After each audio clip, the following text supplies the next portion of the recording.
really harsh sounding German name because I've got a German dad. So I changed it to Millie Malone because I think it's more elegant. But my real name is actually Millie Hitler. Just don't really vibe with it. I don't know.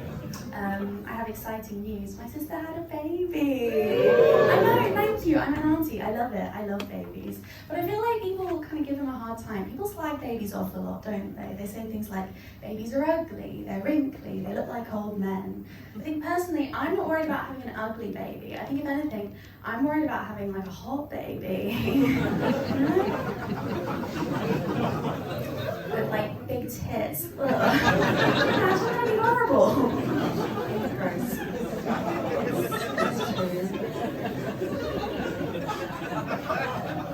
It's really nice though, it's really nice having a baby in the family. It's really changed my outlook on everything. Like I'm trying to like be a better person now and like have a better life and take better care of myself. So I started getting into self-care. I love self-care. Little bubble bath, little face mask, that kind of thing. I love it. I like doing it at home because it's like my very own spa, you know? Like Millie's spa, where all the towels have period blood on them. It's so luxurious. I'm also trying to watch more films at the moment, which is hard because they're so boring. But I watched Spirited Away recently, and this is my impression of the girl from Spirited Away. And spoiler alert if you haven't seen it because it's quite good. This is my impression of the girl from Spirited Away. So, ooh, my parents are pigs. Yeah, it doesn't make sense if you haven't seen it, but basically, why that's funny is because in Spirited Away, her parents are pigs. Another nice thing I like to do for myself is, you can copy this if you want because it's really fun. What I do is I go through all the men and the contacts in my phone and I send them all the same text message, and what it says is, good news, I'm pregnant and it's yours. It's a bit of fun. It did lead to an awkward conversation with my uncle, but other than that, it's a bit of fun. He was like, well, we haven't banged in years. I was like, I don't know what to tell you, Roger. I don't know what to tell you. I also like going to festivals. I love festivals. There's something for everyone, isn't there? Like you've got the DJ tent, you've got the comedy tent, you've got the arts and crafts tent, it's a nice middle class one. My favourite tent at a festival is the medical tent. Spent a lot of time there. My favourite thing to do at a festival, what I do is I put on my Anne Summers nurse costume and I go into the medical tent. I go up to an 18-year-old boy who's done too much acid and I go, hello, I'm afraid we need to cut your willy off now.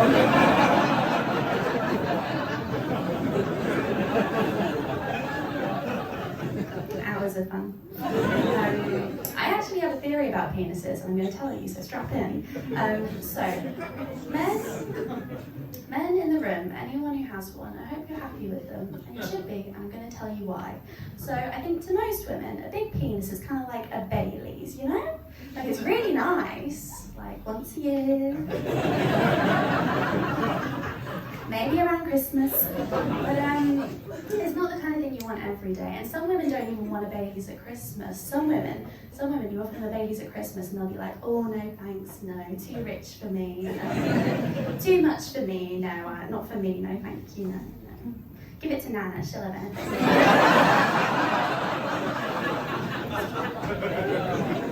Why do you think your Nana holds like that? I'm sorry, it's gross.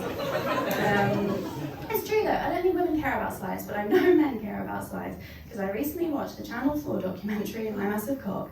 It was not what I thought it was going to be. I sat down to watch it with my gal pals and a glass of rosé, ready to cackle, and then it turned out to be like a really sad documentary about like how difficult it is to have a big penis. Listen, I'm all for men's mental health, I am, but do we really need body positivity for men with big willies? Do we? Those guys are fine. The opening scene was in some communal showers and it showed a guy with a massive cock, and it was Channel 4, so they showed everything and it was big. And then, for comparison, they showed a guy with like a normal sized penis, and it's like, what about his mental health? No one's thinking about that guy. It's so sad. Everyone has insecurities though. I think it's really normal. I have insecurities. Like sometimes, okay, I'm going to tell you something now, and this is really bad, so please don't judge me. But sometimes I feel insecure because no one's ever spiked my drink. What do we think? Do we think that's good? I don't. But me and my boyfriend, we have this fun game that we play at parties and stuff, where we like pretend to spike each other's drinks, but we would never actually. It's just a little joke just for us. But he did it to me recently. We were at the pub and he like pretended to spike my drink. And this group of girls saw and they looked like horrified, understandably. So then I had to be like, no, I like it when he does that. It's good for my self-esteem, I like it. But no, I support the men. I support their mental health. I even celebrate International Men's Day, which was a couple of weeks ago. I like to celebrate that. I like to celebrate International Men's Day by going into my local Boots, and then I follow the security guard around for a day. Make him feel wanted. It's not fair that men always have to chase. It's true. Whenever he goes near the makeup aisle, I go, you don't need that, babe, you're gorgeous. It's nice, I like it. But no, my boyfriend's really lovely. He would never actually spike me. If anything, like, he's definitely the victim in our relationship. He's got epilepsy. Or man flu, as I call it. Honestly. He's also short-sighted, which I don't mind. I don't mind his bad eyesight. I try and see it as a positive thing. Even, dare I say it, a sexy thing. Like, you know how some couples will like use a blindfold in the bedroom. It's like a spicy thing. We don't need anything like that. We don't. If I'm in a spicy mood, I just hide his glasses. And his epilepsy medication. He's also colourblind, which is good for me because it means he's easy to deceive. Like my new thing is going to him with a muddled up Rubik's Cube and going, look babe, I finished it. He thinks I'm a genius. I'm blonde. Fine with me. But when we, actually, do you want to hear a fun fact about Rubik's Cubes? This is interesting. So the guy who finished a Rubik's Cube in the fastest ever time, he was a guy called Max Park, and he finished it in 3.13 seconds. That's crazy, isn't it? That's so fast. 3.13 seconds. I'm trying to say it fast. I can't say it fast. 3.13 seconds. That's really fast. Do you think afterwards, do you think he was like, oh, sorry, that never normally happens? Normally I can go all night. But when I first got together with my boyfriend, he was really into fantasy football, but I put a stop to that straight away. I don't like that. I just think it's healthier if we don't have things outside of the relationship that make us happy. My opinion, I'm entitled to it. Have we got any PTK fans in?